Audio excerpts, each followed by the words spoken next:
Mortel Adèle, c'était il y a 2 ans. J'étais en vacances chez mon meilleur ami dans le sud et ma fille de 8 ans jouait donc avec sa fille. Et elle a vu des bouquins, une tonne de bouquins dans sa chambre. Elle a dit oh, je peux regarder, c'est quoi? Et j'ai entendu ma fille rire sonore, vraiment très fort et toute seule. Et je lui ai dit mais qu'est-ce que tu lis? Elle me dit ah, je lis un truc super, ça s'appelle Mortel Adèle, c'est trop rigolo. Et donc c'est parti de là, c'était il y a 2 ans. J'ai toujours fait des lectures avec ma fille, de façon un peu aussi, on va dire, atypique, parce que j'avais tendance à, comme j'aime pas lire normalement, j'avais tendance à me réapproprier les histoires, donc les contes Disney, je les ai démontés dans tous les sens. Et là, c'est la première fois qu'elle m'a dit non mais c'est bon, c'est suffisamment rigolo, t'as pas besoin j'ai pas besoin de tes blagues pour rigoler. Donc j'ai un peu pris un truc de fierté, genre ah ok, très bien. Donc, papa n'est plus assez drôle, mais je me souviens vraiment, c'est un souvenir marquant de l'avoir rigolé très très fort en lisant des bouquins. Ouais. Le personnage d'Adèle, je le trouve hyper intéressant. Enfin, je trouve que c'est, on a en tant que père et en tant que parent, on a toujours cette peur un petit peu de voir, parce qu'on n'a pas accès à la cour d'école. Enfin, moi, je sais que j'ai vu de loin une fois ma fille jouer dans la cour d'école et on a un peu cette boule au ventre de se dire oh là là, comment elle est reçue dans la cour, est-ce qu'elle est pas toute seule, est-ce qu'elle se fait chahuter ou pas. Et de voir cette fille atypique qui s'en fiche un peu des préjugés, tout ça, c'est assez réconfortant et je trouve que ouais, c'est un message très chouette pour les enfants parce qu'ils sont très dans la comparaison. Et puis moi, elle va avoir 8 ans, donc ça commence vraiment à regarder les vêtements, elle s'en fiche de ses fringues, ça commence vraiment à voir avec qui t'es copine, avec qui t'es pas copine.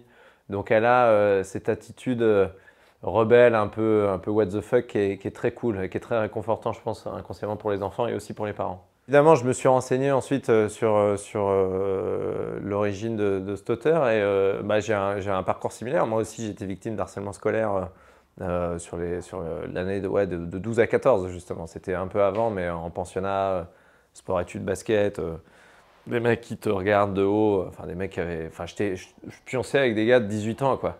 Donc quand tu as 12 ans et que tu dors avec des mecs de 18, t'imagines bien qu'au niveau des attributs, tu te fais pas mal charger. Mais le problème, c'est que ça allait au-delà de la vanne. Donc moi, j'ai vécu un peu ça en continu. Donc ouais, c'est assez,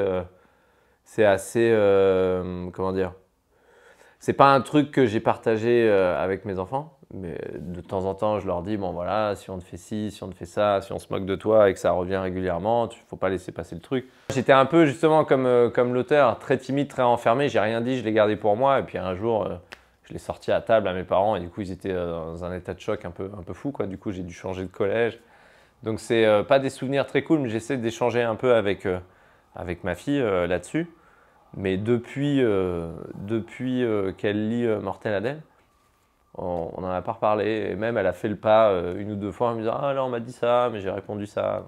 Évidemment, je contrôle, faut que ça reste soft. Hein. Mais je trouve que c'est bien de véhiculer ça par la comédie et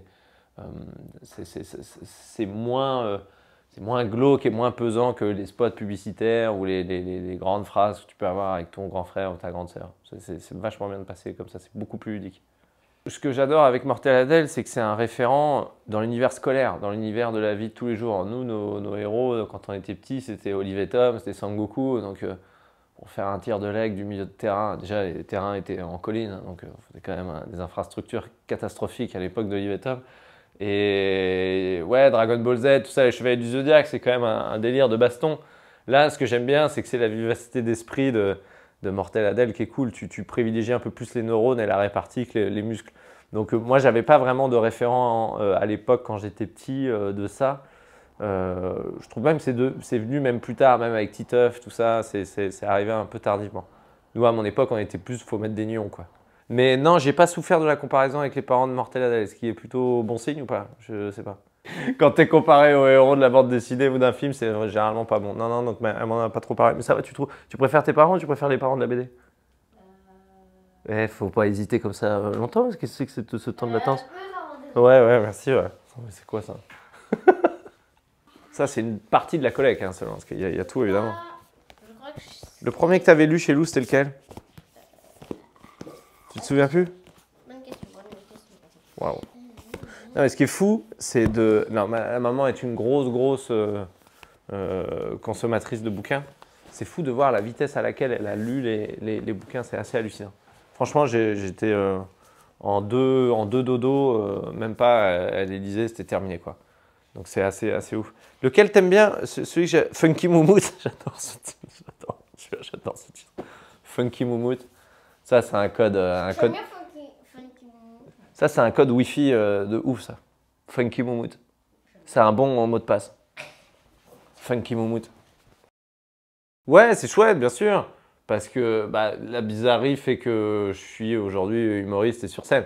Enfin, voilà, on a tous un truc un peu atypique qui fait que on a envie de monter sur scène et d'en parler. Donc, la bizarrerie, ça veut pas. C'est pas forcément négatif d'être bizarre. C'est ça aussi qu'il faut se dire et que ça permet aux enfants de s'assumer aussi là-dessus. Et c'est bien le côté bizarre.